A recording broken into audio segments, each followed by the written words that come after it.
ഈ ആലപ്പുഴയിലെ UDF സ്ഥാനാർത്ഥി KC വേണുഗോപാൽ അരൂരിലെത്തി. റോഡ് ഷോയ്ക്ക് അല്പസമയത്തിനകം അദ്ദേഹം എത്തിച്ചേരും. വൻ സ്വീകരണമാണ് KCക്ക് ലഭിച്ചത്. അരൂർ പള്ളിക്ക് മുന്നിൽ നിന്ന് ആരംഭിക്കുന്ന റോഡ് ഷോ 60 കേന്ദ്രങ്ങളിൽ സ്വീകരണം ഏറ്റുവാങ്ങി തുടരുമെന്നാണ് അറിയുന്നത്. രാത്രി 7:30 മണിയോടെ ഈ റോഡ് ഷോ ഓച്ചിറയിൽ സമാപിക്കും. മനീഷ് മഹിവാൽ വിവരങ്ങളുമായി ചേരും. മനീഷ്, പറയൂ.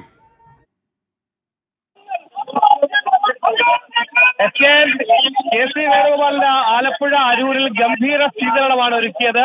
അദ്ദേഹം 2000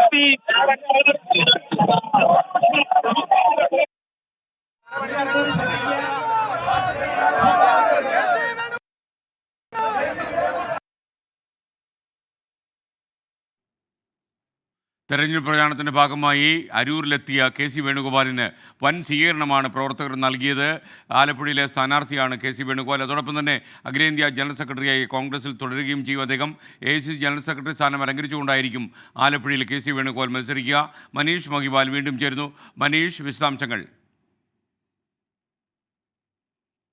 അതായത് 25 വർഷക്കാലം ആലപ്പുഴയിൽ ജനപ്രതിനിധിയായിരുന്നു KC വേണുഗോപാൽ. 1996-ലാണ് KC വേണുഗോപാൽ ആലപ്പുഴയിലേക്ക് തന്റെ 33ാമത്തെ വയസ്സിൽ എത്തിച്ചേരുന്നത്.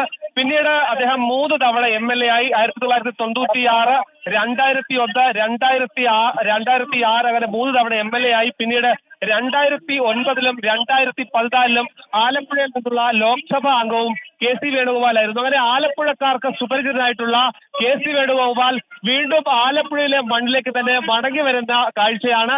അതുകൊണ്ട് തന്നെ വലിയ വർദ്ധിച്ച വീര്യമാണ് പ്രവർത്തകർക്കുള്ളത്. വലിയ വികാരമായിരുന്നു ഇത്തവണ KC വേണുഗോപാൽ തന്നെ ആലപ്പുഴയിൽ രംഗത്തിറങ്ങണം. കാരണം ഇത് കോൺഗ്രസിനെ സംബന്ധിച്ച്, UDFനെ സംബന്ധിച്ച് അഭിമാന പോരാട്ടമായിരുന്നു.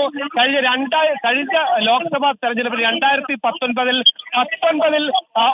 20-ൽ ഒരു സീറ്റ് നഷ്ടപ്പെട്ടത് ആലപ്പുഴയിൽ മാത്രമായിരുന്നു. അവിടെ 19 സീറ്റും UDF ലഭിച്ചപ്പോൾ ആകെ ആലപ്പുഴയിൽ മാത്രമാണ് ഷാനിമോൾ